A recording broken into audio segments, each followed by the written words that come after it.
think an independent study found that the injection wells near Youngstown were responsible for over 100 earthquakes. And Susie Beyersdorfer, who's going to be on, her husband Ray, who's a geologist at Youngstown State, he actually worked for the petrochemical companies a long time ago. He's definitely a good guy, but a long time ago he did. And induced seismicity from oil and gas activity is not anything new. Yes, they're just now linking fracking to earthquakes. Yes, they're just now admitting in Ohio that these injection wells were causing earthquakes. But induced seismicity is a well-known thing in the industry that goes way back. Their only reasoning for saying that, well, we need to prove that there's a link is because that trope of uncertainty, like we talked about, is something that's very powerful PR message for them to be able to say, well, it's safe until proven harmful, kind of thing. Fracking safe as long as it's done safely. That's right. That's right. So here we have some fault lines. I would like to note that this map is from it's from 2012, so it doesn't even have close to the number of injection wells that we have now.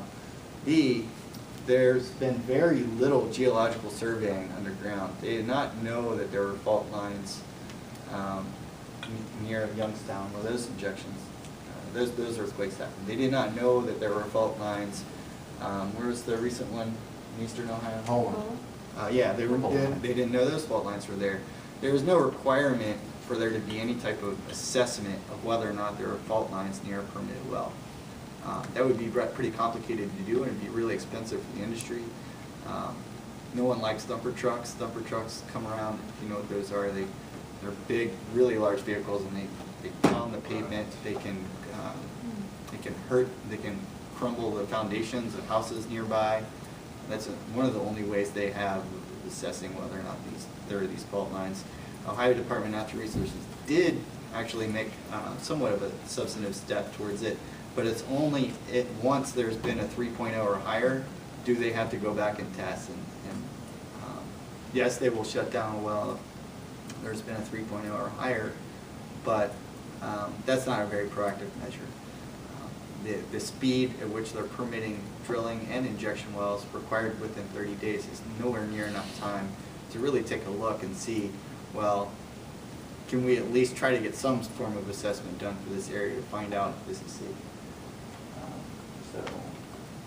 Brian, if I could ask, how much more time do you need for I think I'm almost done. Okay. That's it. One more slide? Yeah, one more. Oh, so there's just a couple more resources if you want to write those down, and yeah, let's go ahead and move to questions. Are you sure? Yep. Okay, I was texting Susie.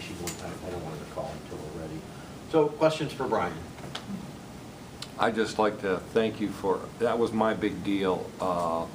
The difference between the attitude and the law. The law can be whatever it says, but if you don't have that attitude, we're going to protect the environment. Right. You would think the Ohio EPA would be a place where, Right.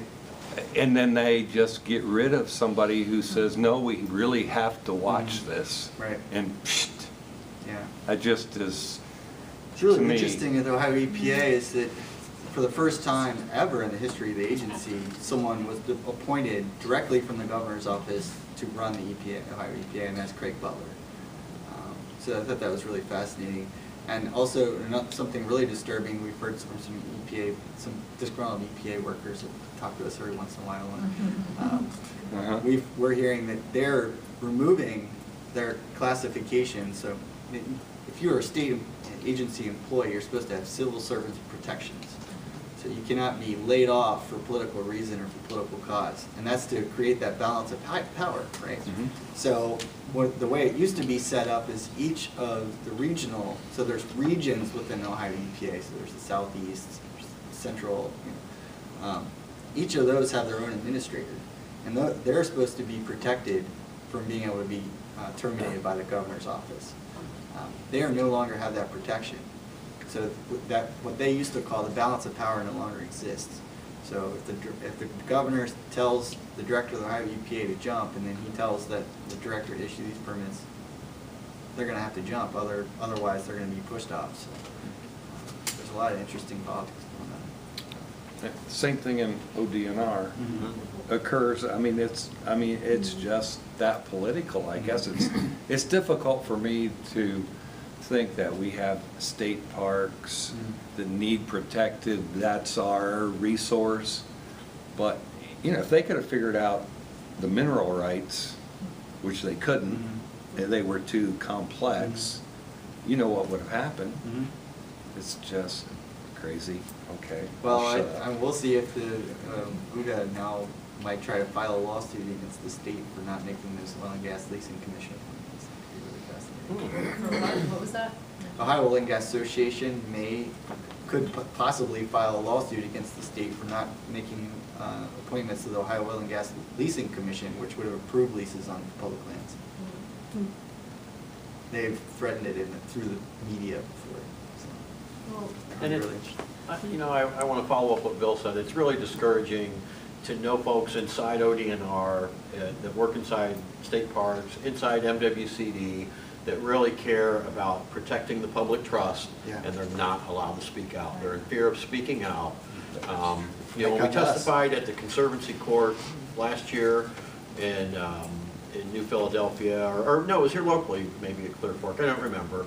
I was tasked with being the liaison with the security forces, because we had a large group, and you know, we don't want to be accused of being radical, and I introduced myself to the rangers that were overseeing the security, and as we went to leave, I went up to the one ranger and I told him that we were getting ready to exit the room, and he grabbed my hand and he held it really firm, and he said, "I just want you to know that there are many of us within the organization that thank you and your group for what you are doing."